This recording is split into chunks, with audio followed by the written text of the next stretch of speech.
Welcome to Breakpoint This Week. I'm Shane Morris, here with John Stonestreet, talking about the stories of the week from a Christian worldview perspective. Follow the stories we're talking about today by visiting breakpoint.org, where you'll find commentaries and resources every day to help you live and think like a Christian in today's culture.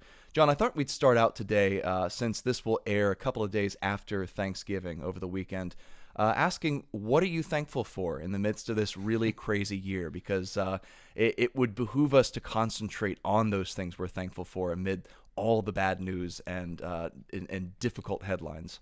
Well, you threw me there. I'm actually thankful that you didn't ask what I thought you were going to ask, which is, am I willing to out myself with whether or not I complied with the governor's request in Colorado?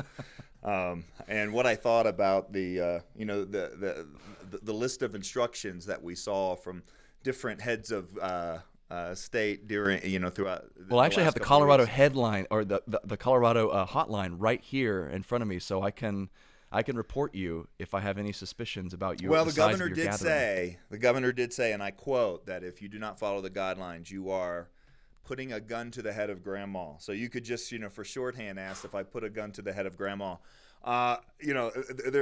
This is where, between the two of us, you tend to be more libertarian, but this is what drives the libertarian impulse out of me pretty strongly right here, is when we talk about the privacy of our own homes. But no, let's ask and answer the question you actually did, which seems like a better place to go. It's I'm so grateful this year for all kinds of things. The connection with my family, having not gotten on an airplane. I haven't gotten on an airplane nearly as much as I tend to do. Now, on the downside is I usually take my kids with me on various trips, and we've missed that. And on the upside, you're not complaining about TSA every single episode. Like no, that's true. I have had very reduced amount of interaction with the TSA, but that part being home has just been it's just been great. It's been different for us as a family. You get into these rhythms and so on. I can also say too that I'm just grateful for how God has blessed the Colson Center. It's been a remarkable year. Looking back on it, and we try to do our best to measure effectiveness of the content that gets produced, the training programs. And we look at it, and I see two things. First of all, that God pointed us in directions that kind of were ahead of the game when it came to COVID. We didn't make some of the changes, for example, into our online platforms, our distribution channels. That certainly when it comes to the Colson Fellows, changing up the model at least a little bit to reach more people. We didn't do that in anticipation of COVID. No one had anticipation of COVID. But it's proven to be a remarkable year on every metric that we keep track of. It's been our best year yet, and I'm just really grateful for how God has pointed us in that direction ahead of time, and to the point now where He's given us just incredible opportunities, and He's also done it through His people. We're one of those organizations that can only exist because of the generosity of people that really believe that the work that we do on our daily commentaries and our in-depth training programs and our short courses and our videos and podcast series, that stuff really makes a difference in their lives. And that's also, I think, what's happened this year, Shane, is I've gotten so many more emails. Maybe just people feel like they're more, more free or have more time on their hands to communicate. But we've heard from so many people. Just, for example, we started a set of videos called "What Would You Say," and they've just exploded. These things answer very specific questions. And just got an email the other day from a parent of some middle schoolers who have started a small group in their homes, as COVID has disrupted the normal youth group flow, and are going through and helping them answer these really tough questions about faith and culture using these "What Would You Say" videos. And we've just gotten dozens and dozens and dozens of those kind of emails and comments over the last several months, and it's just an incredible work to be a part of. Well, I'm thankful for the Colson Center as well. I'm thankful for the participation that we get from our audience in particular. I think it's been really cool this year to see, especially the Q&A session that we have on the podcast take off. That's been a lot of fun, and we've gotten a lot of great questions on that. I think I'm most thankful for my kids this year. I've found them, really growing into little people. My oldest is 8. now, and I'm finding myself in conversation with them, not just telling them not to throw oatmeal across the table. They're and they're falling in love with some of the same stories that I fell in love with as a kid, particularly the Chronicles of Narnia, which we've been reading aloud. And I do Not all. that they ever really had a choice on that one, did They they? never had a choice. It was Never really 100% had any free mandatory will. in our household. But yeah, I'm doing all the voices and just sort of cribbing those from the Focus on the Family Radio Theater version, and it's really funny to listen to me do Puddleglum. I actually recorded it, but Well, I'm glad you're taking the voices for the record from the Focus on the Family radio drama as opposed to the short-lived movie attempts, because the voices in the Focus on the Family series are way, way better. much better. Well, speaking of loving children, honoring them as God's gifts, there's a sort of a tough issue to deal with as we come to what could potentially be the resolution of the whole COVID-19 pandemic, and that's the arrival of a vaccine. Right, the arrival of a means of just putting an end to this and immunizing people en masse. And the question is, of the 3 vaccine lines that are coming out from Pfizer, Moderna, and Oxford University, are they ethical? There have been questions hanging around them about the use of fetal tissue in the development and production and design of these vaccines. And so there's a headline from Christian Headlines, and they actually quote the Lozier Institute, which is a pro-life think tank, and the U.S. Conference of Catholic Bishops. And both have weighed in and said that the Pfizer and Moderna vaccines are looking ethically acceptable. They're not employing new lines of fetal tissue, those sorts of things. But they do sound the alarm about the Oxford University vaccine, saying that this one used fetal tissue in the design and development and production phases, all 3. So let's talk about that and ask some of the questions about what we should be thinking about as these vaccines come online. This is one of those issues that is the definition of the idea of moral complicity, and just there's just layer upon layer upon layer of ethical questions, and also, I guess a better way to say it is unethical practices that the cat has been out of the bag for so long, right? Yeah. And so that it makes these things very complicated. And there's also, I think, a kind of a built-in impulse that many of us have to not want these things to be ethical in the first place, because it allows us, either because of positions that we take on the idea of vaccines altogether, or how this COVID-19 thing has been handled, or somehow that it has something to do with the political of reopening or not reopening. And in other words, all of this stuff plays into how people, first of all, look at these issues, and then what information they choose to share. Yeah. And one of the things that is at root here is you've got stem cell lines that were created from embryos that go all the way back to prior to President Bush's initial ban on creating new embryonic stem cell lines. These are stem cell lines that were used for experimentation. And now there have been new lines derived, and then of course they provide an ability for us to see the effect of something like a virus on human cells. The question is whether a new life was taken in the derivation of this vaccine, right? And whether it was used on a basically a human experiment without that person's knowledge. And that seems to be the difference from what we see from Pfizer and Moderna and what's coming out of Oxford here.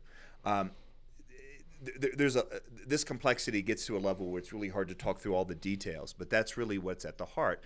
Is a new life been created and that life has been taken in the creation of this vaccine? Or has this vaccine been used unethically, kind of as a human experiment, like what we heard about in the Nuremberg trials, when it comes to full-grown human beings? And that seems to be the ethical divide here between the assessment being made by the Catholic bishops, being made by, among others, the Charlotte Lozier Institute. And people have written very, very helpful assessments of these. For example, the Charlotte Lozier piece is written by David Prentice. David's somebody that I've known and had on the program years ago. He's a top-notch bioethicist. and he's asking the right sort of questions and coming up with, I think, helpful analysis. Andrew Walker, who's a Southern Baptist philosopher, or I don't know he talks and writes about a lot of different right? things. He does do stuff on ethicists. Yeah. Sure, yeah. But he understands the ins and outs of this as well from a natural law framework. And I would point everyone to the work that both of these groups have done. First of all, Andrew Walker has written a terrific blog piece on this that walks through what are the concerns, why is it that the Moderna and Pfizer vaccines don't violate those concerns. I don't think his piece actually has to do with the Oxford vaccine, because that actually came out just since he wrote that initial piece. Yeah. But we're getting tons of questions about this, and I would point people to come to breakpoint.org, and we're going to link to all of these studies and all of these analysis because they're really helpful. Yeah, the top question I think we ought to ask as we're assessing the ethical validity of things like these COVID-19 vaccines is, was evil done in order that good may result? In other words, did the development process of these vaccines employ fetal cells that were already available, or did they actually take lives, new lives, in order to create these vaccines? And it is a complicated ethical issue, but it deals with the basic question of whether we are using human beings, and we believe that from the moment of conception, every individual is fully a human being created in the image of God, though they are not fully developed. Are they using human beings as means to an end, or as moral ends in and of themselves? And that's the key question that we have to ask as Christians, because we do honor the sanctity of every human life, and we do believe that no matter how much good could potentially result from the taking of a human life, we should have no part in that. Another question I think is important to ask, John, and we've talked about this before on the program, is could our taking this particular vaccine incentivize or encourage future destruction of human life? So even if we're not necessarily participating in the destruction of new life, I want to know, am I incentivizing this practice in the future? Because we just had a Democratic president elected. He's going to be inevitably much more friendly toward embryonic stem cell, new lines of embryonic stem cell research than the last few Republican presidents have been. So, those are questions we got to ask as we move forward as pro-lifers. And that are almost impossible questions to answer, because as we've seen, this last set of questions about what are we inspiring, there's certain things we can know. For example, is something like this inspiring the creation of new fetal stem cell lines that would require the destruction of the embryo? The research that's been incentivized over the last decade or so has proven to be the most effective. Hasn't resulted in the destruction of any embryos. These stem cell lines, particularly through the induced pluripotent cells, have been remarkable. But that's what becomes really ethically hard in these conversations is there is an incurable human appetite for power, and the power that science wields. In other words, it falls into the if I can do it, I have to do it sort of category. Yeah. And it's almost impossible to measure that, and that's why prudence is such an important and missing value when it comes to ethics. Let me just say, here's a good line, and this is in an article from Christian Headlines. The U.S. Conference of Catholic Bishops said this: neither the Pfizer nor the Moderna vaccine involve the use of cell lines that originated in fetal tissue taken from the body of an aborted baby at any level of design, development, or production. And so that's a very clear, succinct statement that when we're talking about fetal cells, we're not always talking about cells taken directly from a tissue that's taken from an aborted baby. That's the difference, as far as we can see, between that and the Oxford vaccine. I think it's very helpful that the U.S. Conference of Catholic Bishops has articulated this, that Andrew Walker has gone deep on this issue, and because I understand the concern. We are a culture that tends to prioritize safety over everything else, and including ethics. The ends somehow justify the means, and that cannot be the case. Yeah, good distinctions. Well, we're going to take a quick break. We'll be right back after this to talk about more of the stories of the week from a Christian worldview perspective. Stay with us. We're back on Breakpoint this week, talking about the stories of the week from a Christian worldview perspective. John, I just saw the headline today as we record this, which is on Wednesday, that the 11th Circuit enjoined local Florida ordinances, two ordinances right here in my home state, that barred conversion therapy. And so basically they struck these things down. They said this is unconstitutional. You cannot ban therapy designed to help people who have unwanted same-sex or transgender feelings, anything on the LGBT spectrum.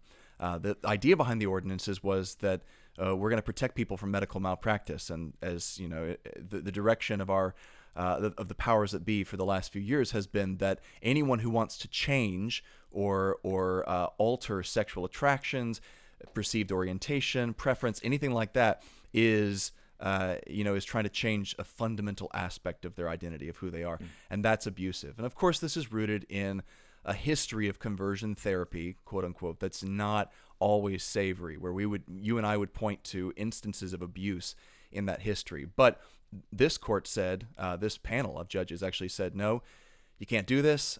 You can't make a law like this. It restricts freedom of speech based on viewpoint, which is a well-established criterion judicially. So this has the potential to move up through the court system and eventually make its way to the Supreme Court, and we could get a ruling from a now majority conservative court on the question of whether conversion therapy, again, quotations around that, can lawfully be banned. Yeah, this is an important story on a number of levels. Number one is it does look likely that the Supreme Court will not only be inclined to pick this up, but will almost have to. Whenever you have decisions that are split between different circuit courts, the Supreme Court now has to adjudicate it. Yeah, they have to resolve and that's it. where this is now landing with the 11th Circuit overturning this ban on so-called conversion therapy. It is rooted in the fact that for a long time, people trying to help people with same-sex attraction did things that ended up being abusive, there's a whole history there that needs to be addressed, and yet all of those things would have essentially been banned under other sorts of behavior. So, for example, anything abusive, anything causing physical, mental distress. There are other things in place than the definitive statement. You can't actually help somebody who doesn't want to be same-sex attracted. And that's a remarkable shift, isn't it, Shane? Because this whole thing advanced over, you don't have any right to tell me what to be or to do or to think. Yeah. You don't belong in my bedroom. And now you have a group of people who say, you know what, I don't want to be in this bedroom over here. I want to change this thing about me. And you have people who, in the name of freedom, are actually saying you can't change. And it's violating even people who themselves want to opt out of this. This is what I call the Hotel California ideology of the LGBT movement. Right. You can check out anytime you like, but you can never leave. Once you're gay, you're here to stay. This falls into the thing that we've talked about a number of times, is the various categories of people who aren't supposed to exist in modern society. Right. And this would be one of them. People who actually have converted away from their same-sex attractions or have decided to live in a different life, or people who continue to be same-sex attracted but have actually entered loving, committed, fruitful heterosexual marriages because of them following their faith and actually believing that there's something to be defined beyond something that defines them beyond just kind of. You and I personally know several people. You and I personally know, John, Right. several people who would fall under that description, who would say, no, I haven't prayed the gay away. I haven't stopped feeling these temptations, but at the same time, I've chosen to live this way. I had a guest professor at Focus on the Family Institute who was very open about this and who talked to us about his past living in the homosexual lifestyle, and now he's married with kids, and he was very open about the whole thing. The idea that you cannot choose on any level to live a different kind of life it's crazy. Well, and here's the thing too. This whole the reason that I wanted to talk about this and today in particular is because this whole movement the LGBT movement, the latter stages of it have really progressed. And then what I mean by the latter stages of it is when these ideas about sexuality, about what it means to be human, are embedded into law and enforced on other people. It proceeds often in what we might call an inevitability thesis, right? In other words, like, it's inevitable. You can't say anything anymore. In other words, you can't actually, the law's already decided this. So if you resist, you're going to, you don't have any place legally to resist anymore if you work with students or if you work with young people, because, it's already been decided by all these courts. And I meet, the number of people that I meet who run organizations dealing with students, who refuse to touch this issue at all. Or pastors, or youth pastors, or Christian school teachers and administrators and boards, or seminaries that have counseling programs, who will not address this issue from a Christian worldview, or will not actually oppose it because, the law's been settled, right? And what this is showing us is the law isn't settled. It's not clear, first of all, what the courts are going to do on this issue. It's not clear what the Supreme Court is going to decide if it does take this issue up, whether there will be this ban on so-called conversion therapy. And, again, as we said earlier, what's meant by conversion therapy is everything, and it's justified based on some really bad things that were done 20 years ago. And this is one of the ways that the church and Christian institutions have been silenced. You and I have talked over the last couple of weeks about Roger Ayer's book, Live Not by Lies, which is actually a title of an essay penned by Alexander Solzhenitsyn. And I just go back to that because I don't know any other area in Christian circles right now where we are being forced to say things that aren't true, like when it comes to sexuality. The number of organizations and institutions that assume that the law has already been settled. So suddenly they're no longer going to talk about anything having to do with sexuality from the perspective of biblical truth or the perspective of historic Christian orthodoxy, because somehow the law has changed their mind. I mean, and we're not dealing with just kind of something that's not important. We're dealing with the core of what it means to be human. We're dealing with whether or not something's actually a sin. And if something's not a sin, then you don't need, something's not a sin, you don't need forgiveness for it. If it is a sin, you do need. In other words, we're talking about really, really important stuff here. Yeah. And I go back to, there's just so many ways where Christians are being forced now to say something that is not true. And this is the area where hands are being tied and arms are being twisted on an institutional level. And that's why I think talking about this 11th Circuit decision is so important, because it's not inevitable legally. And by the way, even if it were, you still shouldn't say what's not true. Right. At no point should we accept an edict from the government on any level that says we cannot repeat Paul's words where he says, "And such were some of you," after listing homosexuality among other sins, "but you were washed, you were redeemed." We don't necessarily believe that God is going to take away all temptations in this lifetime. Guys like Christopher Yuan in his book Holy Sexuality make it clear that that's not always the case. I think it's clear that there are plenty of people who have been in a homosexual lifestyle, who have come out of it, and who have actually had that temptation removed. I'm not going to discount their testimony. It actually does happen, but it's no guarantee that it's going to happen. But we should never accept an edict that requires us to say what's not true, which is that you're immutably stuck this way, that you cannot have anybody disciple you, counsel you, help you to live a different kind of life, or potentially even to get rid of unwanted feelings. And what you said about people who shouldn't exist, John, that's exactly right. That is where you see the chink in this ideology's armor, the problem with the whole thing. Douglas Murray writes about this in The Madness of Crowds, and he writes about this as an openly gay man, and he says that people who have turned their backs on the homosexual lifestyle and that identification are treated as non-persons. They're pariahs.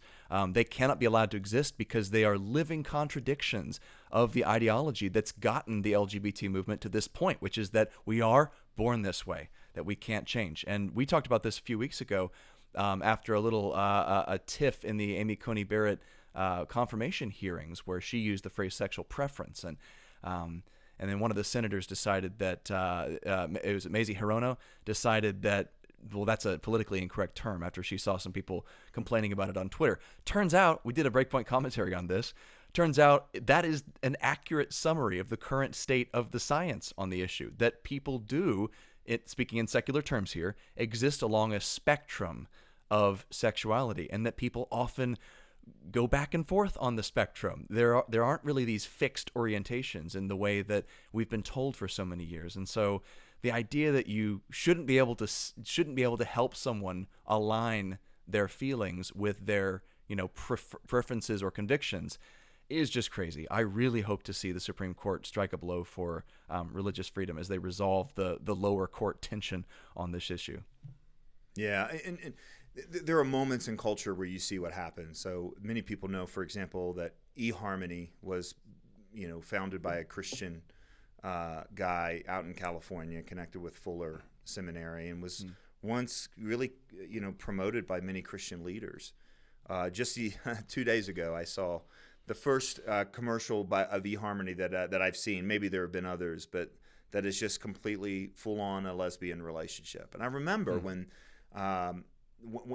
they were questioned about this, when basically they started rethinking their own stances on same-sex relationships, and basically their justification was, we want everyone to be happy, or we want everyone to have love, and we don't, either we have to stop existing, or because of this inevitability of where the law was.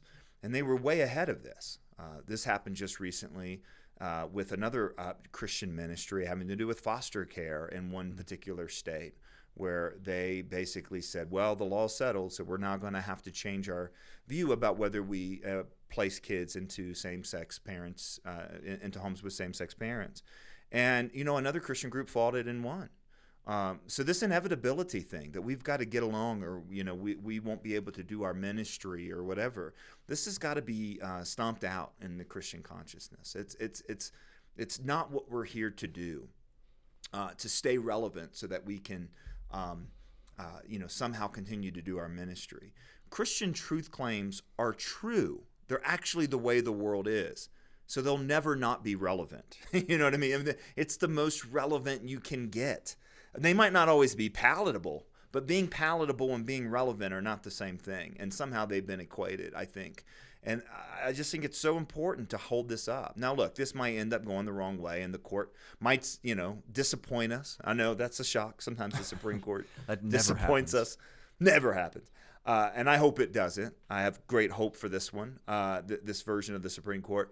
But even if it does, stop allowing yourself to say what is not true. That is, it's a death blow to Christian witness. Well, hey, just as we close up here, Shane, I do want to let everyone know that it's not Christmas yet. I know it's hard to believe. It is Advent as of this weekend. Here we go. The annual Anglican Grinchery over Advent. Yes, we know it's Advent. Yeah, and by the way, Mary knew. Just for the record, my wife has picked up that vehemence. She does not allow us to put baby Jesus in the manger until Christmas Eve. Like, it's a rule in our house. No, listen, the biggest thing is that for most of us, Christmas happens to us, and we say Jesus is the reason for the season, but the culture sucks us into habits in which shopping is the reason for the season, and filling that God-shaped hole in our hearts with Alexis is kind of what ends up happening to us.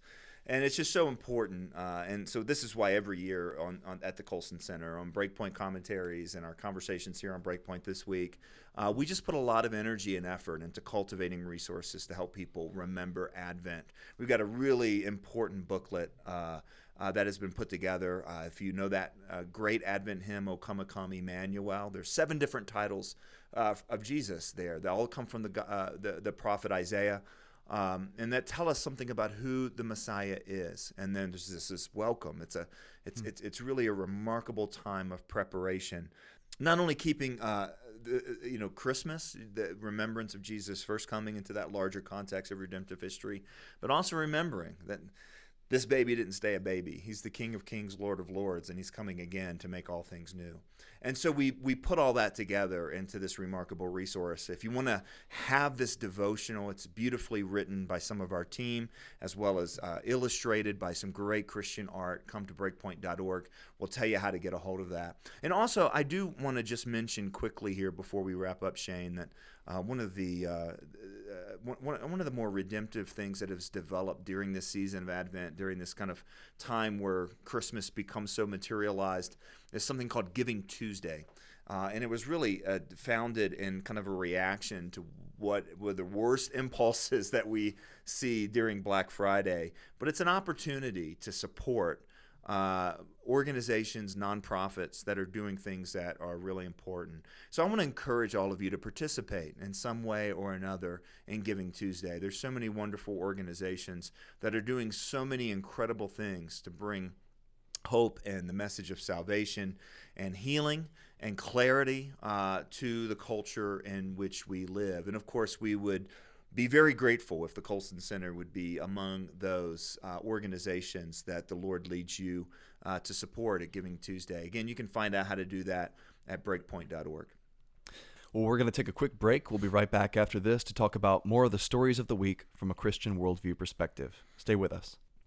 For our recommendation segment this week, John, I want to bring in one of my favorite musical albums that's become a special tradition for my family at this time of year. I don't think I've mentioned Andrew it before. Peterson. It's Andrew Peterson, absolutely. No, I had The no Lamb idea of you were going to God. mention that. Yeah, of course you did. And it was either Andrew Peterson or Michael Card or a couple of those Michael W. Smith albums that came back in the day that were really cool. But no, it's Behold the Lamb of God, and we've got a new 20th anniversary edition that came out last Christmas.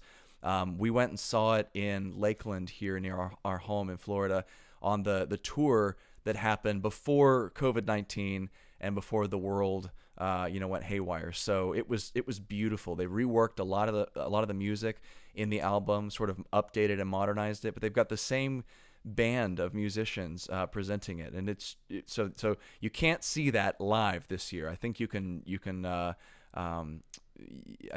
log on to a remote presentation they're doing at the Ryman there in Nashville. But so much of this album is about what we just talked about with Advent. It's about preparing for the coming of the Lord, and it orients us not just toward His first coming as the babe in a manger, but as His as the Lord of the universe, His coming as the King of creation. And so many of the songs, like where it talks about the lyrics are, "Sing out with joy for the brave little boy who was God, and he made himself nothing. Well, he gave up his pride and he came here to die like a man." So that's sort of the opening number. There's one called "So Long Moses," where they go into the long-awaited Messiah as viewed in each chapter of Israel's history, where they ask themselves, "Is this him? Is this the king? Is this the one who's gonna sit on a throne full of power with a sword in his fist?" And there's this verse where they talk about David maybe being that guy, and then it becomes clear, no, he wasn't that guy. We're still waiting for someone from his line.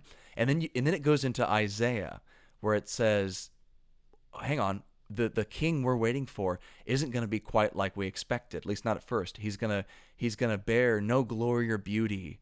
He's going to be rejected and despised, a man of such sorrow we'd cover our eyes. And you really get the picture of the suffering servant that Isaiah paints there. And then, of course, it goes into the actual gospel accounts, like with songs about his birth and the shepherds celebrating with the angels, and finally the song "Behold the Lamb of God." And it's just this incredibly reverent setting of what it must have been like to stand there around the manger side and to see this little child and to know what he signifies in the history of the world, even among the most humble of onlookers like the shepherds. So I can't recommend this album enough. It's beautiful.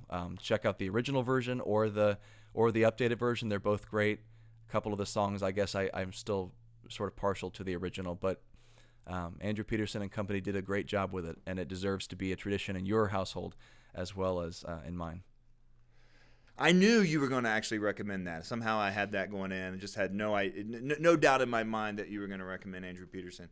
Our family's been listening to that, and we also love Michael Card's The Promise, which walks through all of redemptive history and love the Old Testament references as well, which is really great. And I'm tempted, just as a tail end of that, just to, again, recommend Advent. It's just become such an important part of our family's life. And there's so much in Advent. And if you miss it, you can catch Friday's Breakpoint from this past week. Come to breakpoint.org, and we'll link to it. The commentary, our daily commentary, which talks about, kind of how subversive this idea of the second coming, and even the language that was used by New Testament writers was that this wasn't just kind of a personal proclamation of faith, or like that this means a lot to me. This is like a way of seeing all of reality, that Christ is Lord, Caesar is not.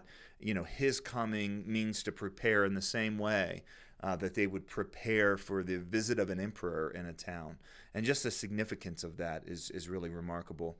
But I want to point to a really cool Facebook Live event that my wife did with Aaron Kunkel. They're the hosts of the Strong Women podcast. Their Facebook page is just really growing super fast. And so they had a really special conversation with Cindy Rollins. Cindy's the author of a new book called Hallelujah, Cultivating Advent Traditions with Handel's Messiah.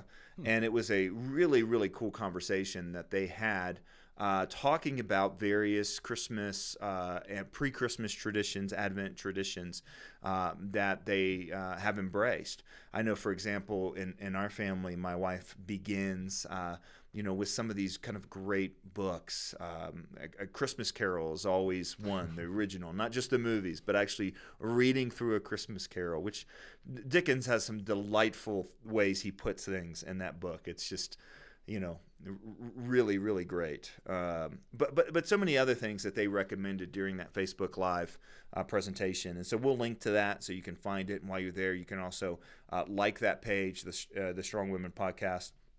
And there you'll also be able to catch another great recommendation. We're post-Thanksgiving, so hopefully it's not too late. But the conversation they had with Glenn Sunshine on what Thanksgiving was and the history of it was really just fantastic. So anyway, lots of great resources right there around Advent. And this has become such a part of our family for the last couple years. I just cannot recommend it enough. And what a year now, as so many more states, so many more communities, so many more families are kind of forced to stay at home again. And it's frustrating, and it makes many of us angry, and it makes many of us short-tempered. And what a great reminder that Christ is King. He has come, and he will come again to judge the living and the dead. And everything that is true between those two kind of bookends of history are framing realities that we can live by, even when things seem a little bit crazy. Well, folks, that's it for today. Visit breakpoint.org for links to all of the stories that John and I have mentioned on today's program, as well as a wealth of always fresh resources that can help you think and live like a Christian in today's culture. For John Stonestreet and for the Colson Center, I'm Shane Morris. Happy Thanksgiving and have a blessed Advent. We'll see you next week.